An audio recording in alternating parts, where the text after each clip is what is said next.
राम राम सा। आज मैं आपको सुनाने जा रही हूँ विजय एकादशी व्रत की कथा। धर्मराज युधिष्ठिर बोले, हे जनार्दन, फाल्गुन मास के कृष्ण पक्ष की एकादशी का क्या नाम है तथा उसकी विधि क्या है? कृपया करके आप मुझे बताइए। श्री भगवान बोले, हे राजन, फाल्गुन मास के कृष्ण पक्ष की एकादशी का नाम विजया एकादशी है। इसके व्रत के प्रभाव से मनुष्य को विजय प्राप्त होती है। यह सब व्रतों से उत्तम व्रत है।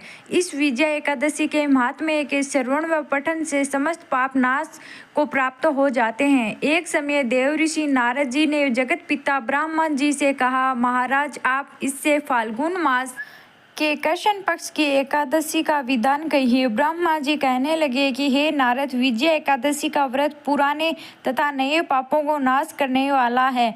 इस विजय एकादशी की विधि मैंने आज तक किसी से भी नहीं कही। यह समस्त मनुष्यों को विजय प्राप्त करती है। त्रेता युग में मर्यादा पुरुषोत्तम श्री रामचंद्र जी को जब 14 वर्ष का वनवास हो गया, तब वे श्री लक्ष्मण तथा सीता जी सहित पंचवटी में निवास करने लगे। वहां पर दुष्ट रावण ने जब सीता जी का हरण किया, तब इस समाचार से श्री रामचंद्र जी तथा लक्ष्मण अत्यंत व्याकुल हुए और सीता जी की खोज में चल दिए। घूमते घूमते जब वे मरणासन जटायु के पास पहुंचे, तो जटायु ने उन्हें सीता जी का वृत्तांत सुनाकर सर्वलोक चला गया। कुछ आगे जाकर उनकी सुग्रीव से मित्रता हुई और बाली का वध किया। हनुमान जी ने लंका में जाकर सीता जी का पता लगाया और उनसे श्री रामचंद्र जी और सुग्रीव की मित्रता का वर्णन किया। वहां से लौटकर हनुमान जी ने भगवान राम के पास आकर सब समाचार कहे। श्री रामचंद्र जी ने वानर सेना सहित सुग्रीव की संपत्ति से लंका को प्रस्ताव किया। जब श्री रामचंद्र जी समुद्र से किनारे पहुंचे, तब उन्होंने मगरमच्छ आदि से युक्त उस अगाध समुद्र को देखकर लक्ष्मण जी से कहा कि इस समुद्र को हम किस प्रकार से पार करेंगे? श्री लक्ष्मण ने कहा, हे पुराण पुरुषोत्तम, आप आदि पुरुष हैं, सब कुछ जानते हैं। यहाँ से आधा योजना दूर पर कुमारी द्वीप में वक्तलाभ्य नाम के मुनि रहते हैं। उन्होंने अनेक ब्रह्मा देखे हैं तथा आप उनके पास जाकर इसका उपाय पूछे। लक्ष्मण जी के इस प्रकार के वचन सुनकर श्री रामचंद्र जी वक्तलाभ्य ऋषि के पास गए और उनको प्रणाम करके बैठ गए। मुनि ने भी उनको मनुष्य रूप धारण किए हुए पुराण पुरुषोत्तम समझकर उनसे पूछा कि हे राम, आपका आना कैसे संभव हुआ?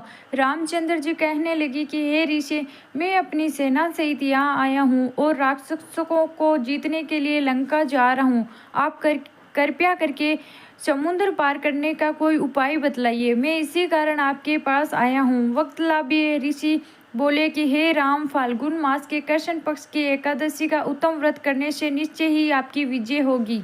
साथ ही आप समुद्र भी अवश्य पार कर लेंगे। इस व्रत की विधि यह है कि दशमी के दिन स्वर्ण, चांदी, तांबा या मिट्टी का एक घड़ा बनाइए। उस घड़े को जल से भरकर तथा 5 पल्लव रख वेदिका प्रतिष्ठापित करें। उस घड़े के नीचे सतनजा ऊपर जौ रखे। उस पर श्री सत्यनारायण भगवान की सर्वम की मूर्ति स्थापित करें। एकादशी के दिन स्नान आदि से निर्वित होकर धूप, दीप, नैवेद्य, घी, नारियल आदि से भगवान की पूजा करें। तत्पश्चात घड़े के सामने बैठकर दिन व्यतीत करें और रात्रि को भी उसी प्रकार बैठे रहकर जागरण करें। द्वादशी के दिन नित्य नियम से निर्वृत्त होकर उस घड़े को ब्राह्मण को दे दे। हे राम, यदि तुम भी इस व्रत को सेनापतियों सहित करोगे तो तुम्हारी विजय अवश्य होगी। श्री रामचंद्र जी ने ऋषि के कथा अनुसार इस व्रत को किया और उसके प्रभाव से दैत्यों पर विजय पाई। अतः हे राजन, जो कोई मनुष्य विधि पूर्वक इस व्रत को करेगा, दोनों लोकों में उसकी अवश्य विजय होगी। श्री ब्रह्मा जी ने नारद जी से कहा कि हे पुत्र, जो कोई इस व्रत के महात्म्य को पढ़ता या सुनाता है, उसको वाजपेयी यज्ञ का फल की प्राप्ति होती है। बोलो विष्णु भगवान की जय हो।